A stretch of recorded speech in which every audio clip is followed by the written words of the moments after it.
While Republicans are absolutely losing their minds on live TV today, you can see them becoming unglued as they lose control during Donald Trump's disastrous trip to Asia, where I guess Trump's going to pretend to do another deal with China, even though they claim that there was a deal back in May. Remember, Trump did a great deal. So they're just going to redo that whole thing again. No, don't listen to what we said in May.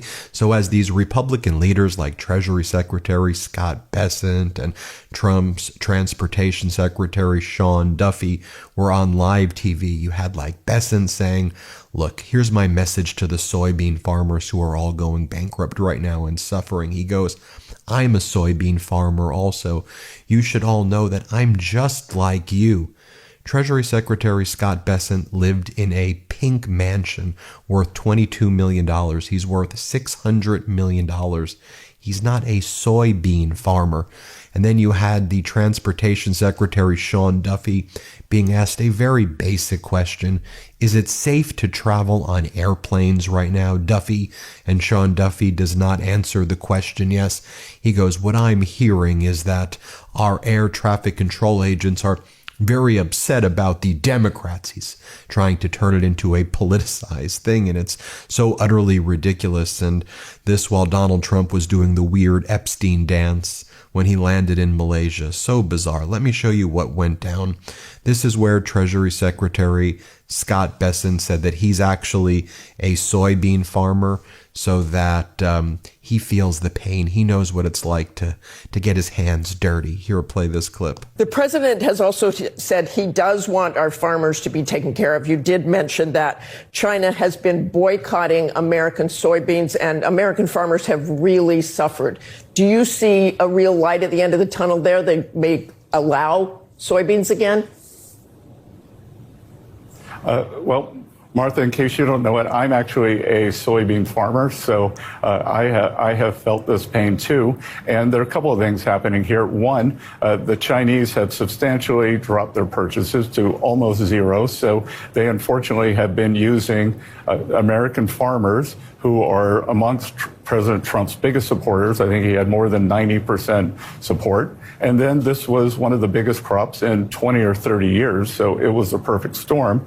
But I think we have addressed the farmers' concerns, and I'm not going to get ahead of the president, but I believe when the announcement of the deal with China is made public, that our soybean farmers will feel very good about what's going on both for this season and the coming season. I guess what he's referring to is that he owns thousands of acres of land and he rents the land out to farmers as a landlord. So he's saying that makes him a farmer.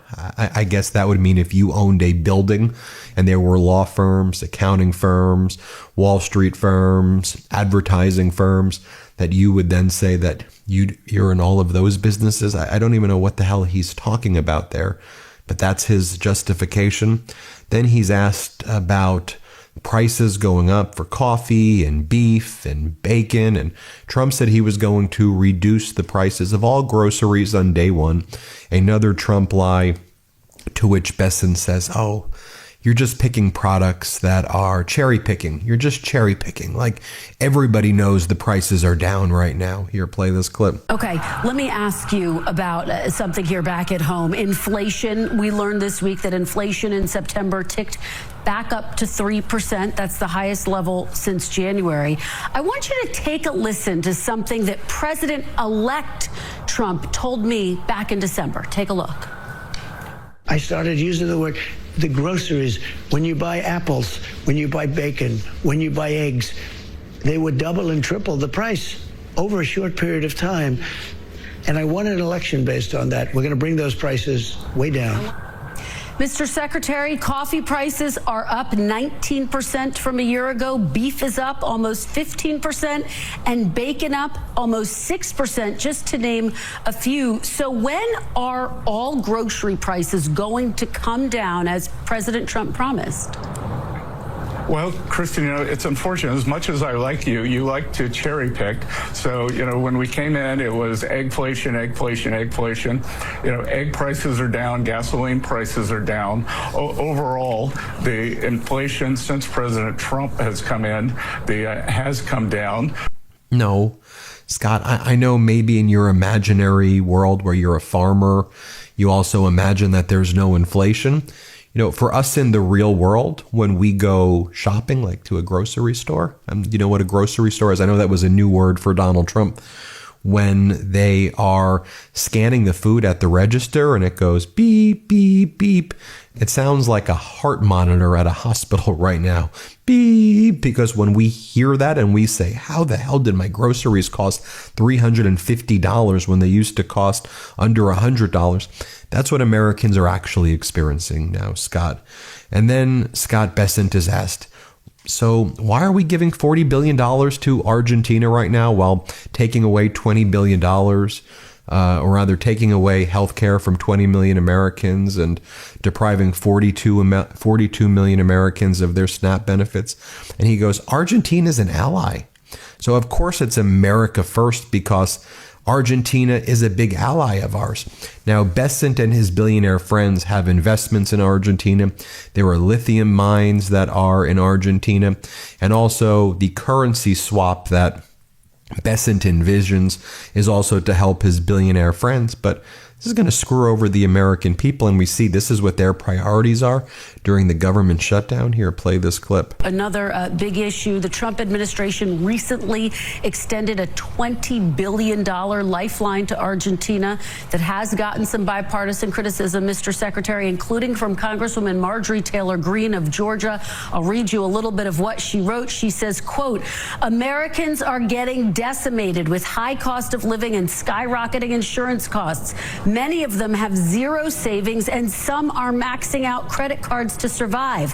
Tell me how it's America first to bail out a foreign country with 20 or even 40 billion taxpayer dollars. How is this move America first, Mr. Secretary? Well, Kristen, it is America first because we are supporting a U.S. ally. There will be no taxpayer losses. This is a swap line. This is not a bailout. And it is from the Exchange Stabilization Fund, which I control at Treasury. So then they bring in the Transportation Secretary, Sean Duffy, who says, what he loves about, he goes, what I love about this president, what I love about Donald Trump is that when he showed up in Malaysia, he started dancing. And when he was dancing and having a good time, that shows that he cares about the American people because he was dancing. What? It shows he cares because he was doing the Epstein dance that he does? Well, why would that show that? Why is he in Malaysia during a government shutdown? Why isn't he in a room right now with Chuck Schumer, Leader Jeffries, who want to be there, MAGA Mike Johnson, and MAGA Republican Senator Thune working out a deal? Why has he ordered Republicans in the House and Senate not to talk to Democrats, yet alone negotiate with Democrats? Can you answer that? Here, play this clip. And again, what I love about President Trump, and again, I love that you showed him dancing, having a good time. President Trump cares about the American people. He's tried to minimize the impact of Democrat shutdown on the American people. But there are certain things you just can't stop. And I can't stop the frustration of air traffic controllers. I can't find money to pay them. And again, you mentioned SNAP and you mentioned Obamacare subsidies. These are real pains that Americans are going to feel because of Democrats. And President Trump has done all he can to minimize it. But there's nothing else he can do. And in the end, you got to look at the Democrats and they go, start focusing on Americans, American citizens, and what's best for us. Put America first, be a MAGA for a moment, and open up the government. Then Sean Duffy talks about how he's going to pull $160 million from California. He goes, I don't like what California is doing. And we're also going to pull their commercial driver's licenses. I mean, what? You're going to pull their commercial driver's licenses? You know, the Federal Commercial Driver's License Authority is what was responsible for approving these trucking licenses, and they want to blame Gavin Newsom for what they did. There's not a single tragedy that these MAGAs won't exploit and lie about. That's what they do. They find the worst tragedies and lie about it because they're despicable people. Here, play this clip. I'm about to pull $160 million from California. And as we pull more money, we also have the option of pulling California's ability to issue commercial driver's licenses. Gavin Newsom cares more about illegals getting commercial driver's licenses than he does the citizens of his own state and the safety of Americans. It's shameful. He's been lying about what he's been doing. And again, we're going to fight tooth and nail under President Trump's administration to make sure that we hold states like California accountable. Here, Maria Bartiromo then asks, is it even safe to fly now? You'd hope the answer would be yes, it's safe to fly now. He does not say yes. Here, watch this. And this could really circulate and be very dangerous. That's why I mentioned this is the choke point. So the bottom line here is you've got fewer people working on the job. Is it even safe to fly right now, Secretary? So that's job number one, Maria. And again, I need my controllers focused on the airspace, not about the finances at home. They'll tell me there is that seepage of how are they going to deal with those finances. My job is to keep the airspace safe. And so if I don't feel like I have enough controllers or enough controllers that are focused, we will slow down traffic. We will stop traffic.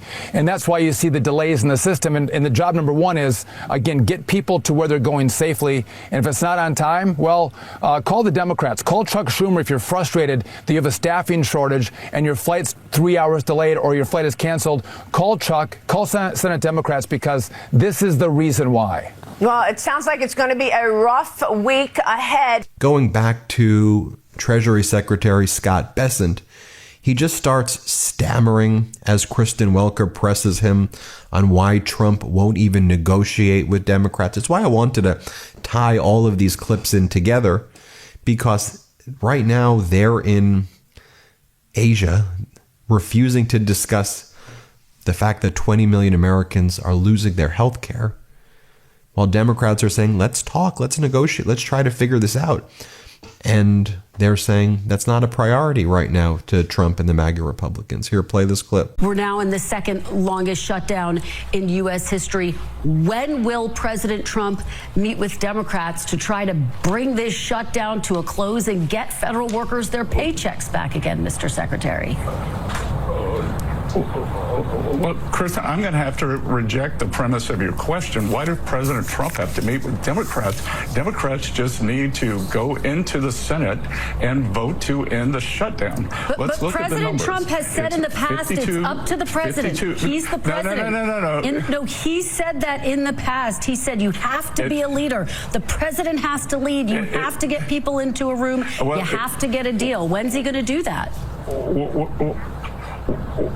Well, he is leading, and there's no deal to do with Chuck Schumer. And then Kristen Welker asks, I think, a pretty basic question to Scott Bessent.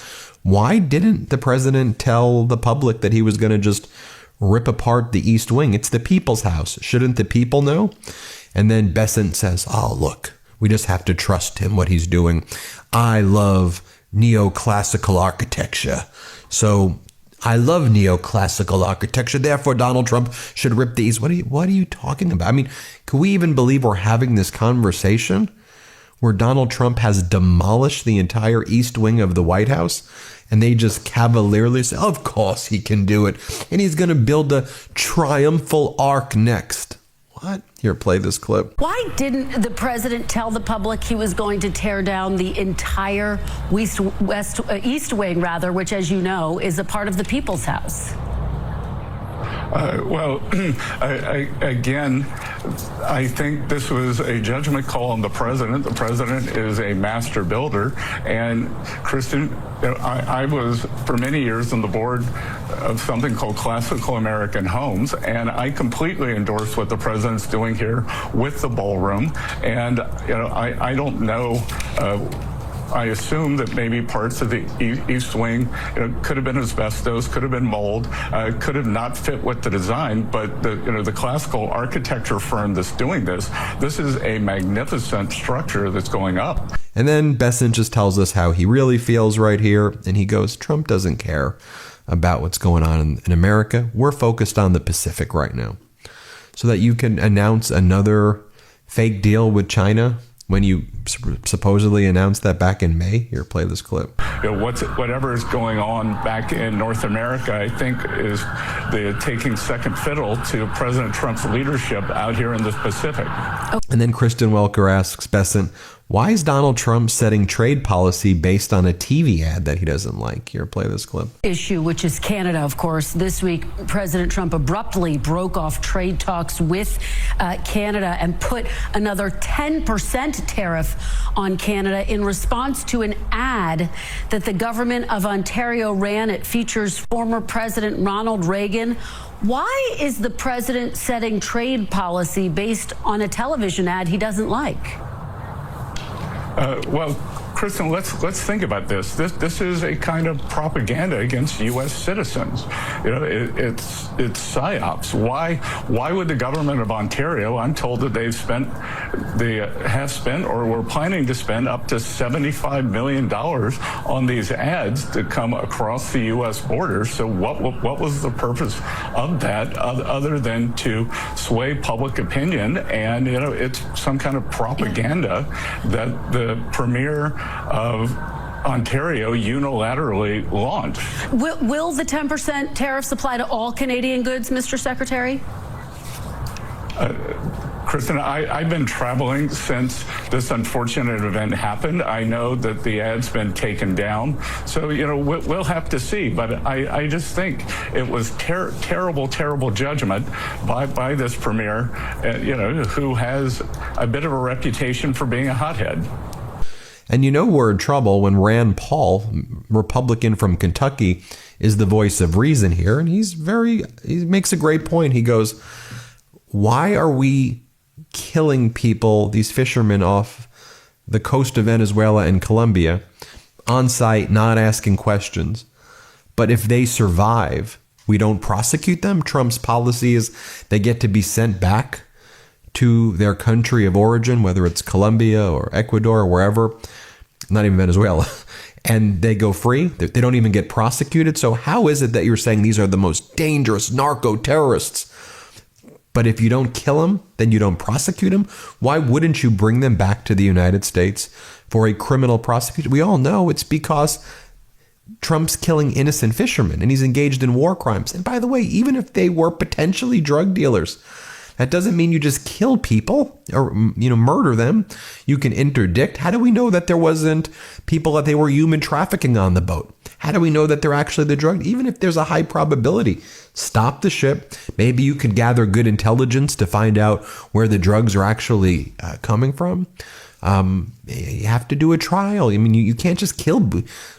How do we embrace just murdering people without a process at all? I'm not okay with that. It's called war crimes. Here, play this clip. Senator Paul, I know you said this isn't about a briefing, but would there be some level of information? Because I've heard other members say they are convinced, they have been told that they can specifically identify these boats, the people on board, and the cargo on board to the level that they're comfortable. So, Senator Paul, do you think that needs to be a public vetting, or if lawmakers are provided that information, that's enough for you? Won't be enough, but at the very least, it should be revealed. There's at least two boats. One boat was said to be in distress and trying to get back to land that was bombed. That was said to be a fisherman. I don't know because I don't have any of the evidence. There's also an anomaly in the sense that one of the boats where a bunch were killed, there were two that survived. If they were drug dealers, why wouldn't we prosecute them, present evidence of the drugs, show the arms they were about to invade us with, or show us something? Instead, they're being sent back to Colombia and to Ecuador without a trial, and no one's sort of trying to find out, well, who is the one behind this massive conspiracy to invade America with drugs? They're just sending them back home. So in the one instance, you're killed on sight. On the other instance, if you're captured, we just say, oh, well, we're going to send you back to your country. Doesn't make any sense. There you have it. Let me know what you think. Hit subscribe. Let's get to 6 million. We appreciate you. Love this video? Support independent media and unlock exclusive content, ad-free videos, and custom emojis by becoming a paid member of our YouTube channel today. You can also gift memberships to others. Let's keep growing together.